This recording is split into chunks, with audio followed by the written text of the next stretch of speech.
হরে কৃষ্ণ। নমস্কার বন্ধুরা, সত্য কাহিনীর ইউটিউব চ্যানেলের আরেকটি ভিডিওতে আপনাদের স্বাগত জানাই।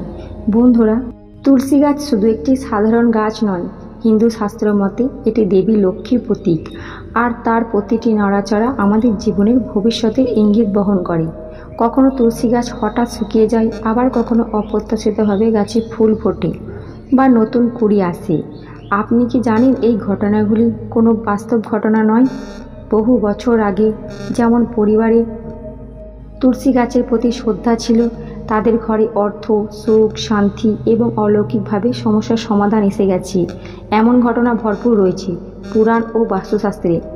আপনি যদি এই সংকেতগুলো পড়তে শিখে যান, তাহলে ভাগ্যের দরজা আপনার জন্য নিজেই খুলে যাবে। বন্ধুরা, এই ভিডিওটির মাধ্যমে আমি তুলে ধরব তুলসী গাছের এমন 10টি গুপ্ত সংকেত, যা শুধু আধ্যাত্মিক নয়, বাস্তুশাস্ত্র ও জ্যোতিষশাস্ত্র অনুসারে অমূল্য নির্দেশনা। আপনি নিজেই বুঝে যাবেন কখন সৌভাগ্যের সময় আসছে আর কখন বিপদ থেকে নিজেকে সরিয়ে রাখা উচিত। প্রতিটি সংকেতের পিছনেই রয়েছে এক চমকপ্রদ ব্যাখ্যা, যা আপনার জীবনে নতুন বার্তা নিয়ে আসবে। তাই ভিডিওটি একদম শেষ পর্যন্ত দেখার জন্য অনুরোধ করা হলো। আর যারা চ্যানেলে নতুন হয়ে আছেন, তারা অবশ্যই চ্যানেলটিকে সাবস্ক্রাইব করে রাখবেন, যাতে এর পরবর্তীকালে আমি নতুন ভিডিও পোস্ট করা মাত্রই আপনাদের তৎক্ষণাৎ নোটিফিকেশনের মাধ্যমে জানতে পেরে যাবেন। তো চলো শুরু করা যাক। নাম্বার 1, আপনি কি কখনো লক্ষ্য করেছেন আপনার যত্নে বড় হওয়া তুলসী গাছের গোড়ার চারপাশে হঠাৎ করে পিঁপড়ের লাইন জমতে শুরু করেছে? এমনকি আপনি প্রতিদিন নিয়ম করে জল দিচ্ছেন, পরিচর্যা করছেন, কীটনাশকও ব্যবহার করছেন, তবুও সেই পিঁপড়েরা যেন কোনো অদৃশ্য নির্দেশে ঠিক তুলসী গাছের কাছে তাদের বাসা বানিয়ে ফেলছে। শাস্ত্র বলছে এটি কোনো সাধারণ ঘটনা নয়, এটি একটি সতর্ক বার্তা, একটি সংকেত যে আপনার জীবনে একটি বাইরের শক্তি প্রবেশ করতে চলেছে এবং তা শুভ নয়। এমন সময় আপনার চারিপাশে যেই আসুক না কেন, তাদের প্রতিটি কথায়, প্রতিটি কাজের পেছনে খুঁটিয়ে দেখুন, কারণ এই সংকেতটি নির্দেশ করে যে কোনো অজানা ব্যক্তি আপনার জীবনে আর্থিক ক্ষতির কারণ হয়ে দাঁড়াতে পারে। এই লক্ষণগুলি অবহেলা করলে তা আপনাকে এক ধাক্কায় বিপদের মুখে ফেলতে পারে। নাম্বার 2, তুলসী গাছের চারপাশে যদি নিজে থেকেই ছোট ছোট সবুজ গাছগাছালি জন্মাতে শুরু করে, তাহলে সেটিকে অবহেলা করবেন না, কারণ এটি একটি বিরাট আশীর্বাদ নিয়ে আসে। এটি শুধুমাত্র একটি প্রাকৃতিক ঘটনা নয়, বরং এটি এক দারুণ শুভ সংকেত যে আপনার জীবনে সুখ, সমৃদ্ধি ও শান্তির প্রবাহ আসতে চলেছে। শাস্ত্রমতে এটি এমন একটি সময়ের দূর্বাভাস যখন আপনার জীবনে আনন্দের বন্যা বয়ে যাবে। আপনার বদ্ধ হয়ে থাকা ব্যবসা হঠাৎ করেই গতি পেতে শুরু করবে। আর সবচেয়ে বড় কথা, এটি ইঙ্গিত দেয় যে মা লক্ষ্মী, ধন, সৌভাগ্য ও কল্যাণের দেবী আপনার ঘরে প্রবেশ করতে চলেছেন। তুলসী গাছের আশেপাশে এই নতুন জীবনের চিহ্নগুলি যেন এক বার্তা বহন করে, আপনার কঠোর পরিশ্রম এবার ফল দিতে চলেছে। নাম্বার 3, অনেকেই বলেন আমি তো প্রতিদিন নিয়ম করে জল দিই, তবুও কেন তুলসী গাছটা শুকিয়ে যাচ্ছে? আপনি কি কখনো এই প্রশ্ন নিজের মনেও তুলে ধরেছেন? শাস্ত্র বলে যখন তুলসী গাছ হঠাৎ শুকিয়ে যেতে শুরু করে, তখন সেটি কেবল একটি উদ্ভিদের প্রাণ হারানো নয়, বরং তা ঘরের এক আত্মিক ভারসাম্য বিপর্যয়ের ইঙ্গিত করে। এই সংকেত স্পষ্টভাবে বলে দেয় যে আপনার বাড়িতে কোনো এক অদৃশ্য নেগেটিভ শক্তি প্রবেশ করতে চলেছে। এমনকি ভবিষ্যতেও বড় ধরনের অর্থনৈতিক ক্ষতি বা দুর্ঘটনার পরিভাষও নিয়ে আসে। সবচেয়ে খারাপ দিকটি হলো যখন সতেজ সবুজগুলি পাতাগুলি ঝরতে শুরু করে। হলুদ পাতা ঝরা একটি প্রাকৃতিক ঘটনা প্রক্রিয়া, কিন্তু যদি সবুজ সতেজ পাতাগুলি ঝরতে থাকে, তাহলে তা বোঝায় বাড়িতে কলহ, বিভেদ এবং মানসিক অস্থিরতা মাথা চাড়া দিয়ে উঠতে চলেছে। এই পরিস্থিতিতে শাস্ত্র বলছে সন্ধ্যার সময় তুলসী গাছের কাছে ঘিয়ের প্রদীপ জ্বালালে অত্যন্ত গুরুত্বপূর্ণ, কারণ এটি বাড়ির নেগেটিভ শক্তিকে হ্রাস করে, পুনরায় শুভ শক্তিতে ফিরিয়ে আনে। নাম্বার 4, আপনি হয়তো লক্ষ্য করেছেন যতবারই নতুন তুলসী গাছ লাগান, কিছুদিন পরই তা শুকিয়ে যায়।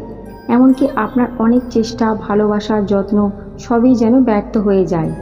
এই ধরনের ঘটনা শুধু আপনার অক্ষমতা নয়, বরং এর পিছনে রয়েছে গভীরতর জ্যোতিষশাস্ত্রীয় কারণ। শাস্ত্র মতে যদি বারবার তুলসী গাছ মারা যেতে থাকে, তাহলে বুঝে নেবেন আপনার ঘরে কোনো না কোনো সমস্যা আসতে চলেছে। শুধু তাই নয়, এটি পিতৃদোষেরও একটি অন্যতম শক্তিশালী লক্ষণ। এই দোষ শুধু আপনাকে নয়, আপনার পরবর্তী প্রজন্মকেও প্রভাবিত করতে পারে। তাই যত সম্ভব শীঘ্র এটি নিরসনের ব্যবস্থা নিন।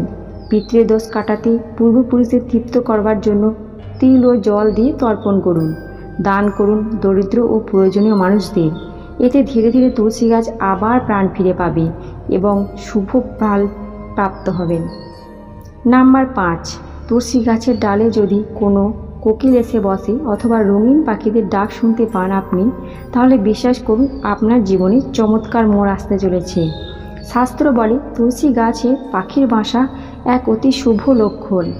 এটা শুধু প্রাকৃতিক দৃশ্য নয়, বরং তা প্রতীক হয়ে দাঁড়ায় আনন্দ, সাফল্য ও অর্থপ্রাপ্তির। যখন আপনি তুলসী গাছের চারপাশে এই রকম মনোমুগ্ধকর দৃশ্য দেখতে পান, তখন বুঝে নিন মা লক্ষ্মী আপনার আশেপাশেই ঘুরে বেড়াচ্ছেন। খুব শীঘ্রই আপনার অর্থ সংক্রান্ত যে কোনো সমস্যা কেটে যাবে এবং আপনি পাবেন আপনার বহু কাঙ্ক্ষিত সাফল্যের স্বাদ। নাম্বার 6, আপনি প্রতিদিন তুলসী গাছে জল দিচ্ছেন, রোদ পাচ্ছে ঠিক মতো, তবুও গাছটি শুকিয়ে যাচ্ছে, পাতা ঝরে পড়ছে একের পর এক। এমন হলে শুধু হতাশ হওয়া নয়, সঙ্গে সঙ্গে সচেতন হওয়াও দরকার।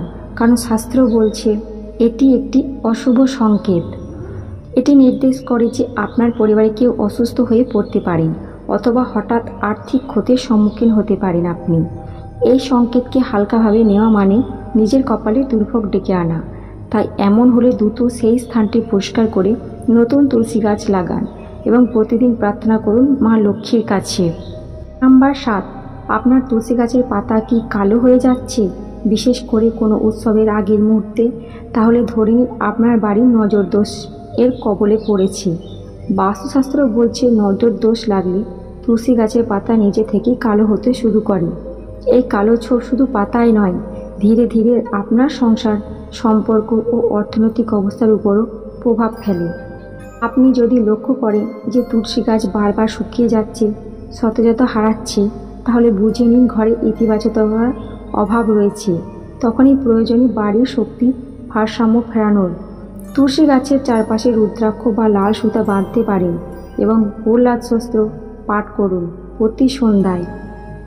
আর 8, যখনই আপনি নতুন তুলসী গাছ আনেন সেটি 1-2 দিনের মধ্যেই মরে যায়, তাহলে এটি কোনো সাধারণ ঘটনা নয়। এটি একটি পরিষ্কার নির্দেশ আপনার ঘরে পিতৃদোষ বিরাজ করেছে। এই দোষ থাকার অর্থ পূর্বপুরুষেরা কোনো না কোনোভাবে অশান্ত, অপূর্ণ, ত্যাগ ও ঋণ রয়েছে যা আপনাকে বইতে হচ্ছে। এর ফলে ঘরে বারবার কলহ, আর্থিক ক্ষতি ও মনোমালিন্য দেখা দেয়। এই পরিস্থিতি অবিলম্বে ত্রুটি সংশোধন করুন। পূর্বপুরুষদের উদ্দেশ্যে তিল জল দিয়ে তর্পণ করুন। গরিব ব্রাহ্মণ বা আশ্রমে খাদ্য দান করুন। সেই সঙ্গে তুলসী গাছের গোড়ায় প্রতি সোমবার গঙ্গা জল ঢালুন। নাম্বার 9, আবহাওয়া ভালো, রোদ আছে, গাছে জল দিচ্ছেন ঠিকভাবে, তবুও তুলসী গাছ শুকিয়ে যাচ্ছে, তাহলে বোঝা দরকার এই ঘটনার কিছু গভীর ইঙ্গিত রয়েছে, যা বুঝে নিন এটি মা লক্ষ্মী আপনার ঘর থেকে রুষ্ট হয়ে চলে যাচ্ছেন। যদি দেখেন তুলসী গাছ একেবারে শুকিয়ে গেছে, দেরি না করে সেটি সরিয়ে দিন এবং শুদ্ধ মন দিয়ে একটি নতুন তুলসী গাছ রোপণ করুন। গাছ রোপণের সময় শ্রী লক্ষ্মময়ী নম মন্ত্র জপ করুন এবং আগের গাছের স্থানে ঘি দিয়ে একটি প্রদীপ জ্বালান। কারণ নতুন জীবনকে গ্রহণ করার পূর্বে পুরানো নেতিবাচকতাকে বিদায় জানানো একান্ত প্রয়োজন। বন্ধুরা, আপনাদের তুলসী গাছ কেমন আছে তা নিচে কমেন্টে অবশ্যই জানান। ভিডিওটি যদি ভালো লেগে থাকে তাহলে একটি লাইক করবেন আর এই ভিডিওটি নিজের আত্মীয় স্বজনরা, বন্ধু বান্ধবদের কাছে শেয়ার করুন। ভালো থাকবেন, সুস্থ থাকবেন। রাধে রাধে।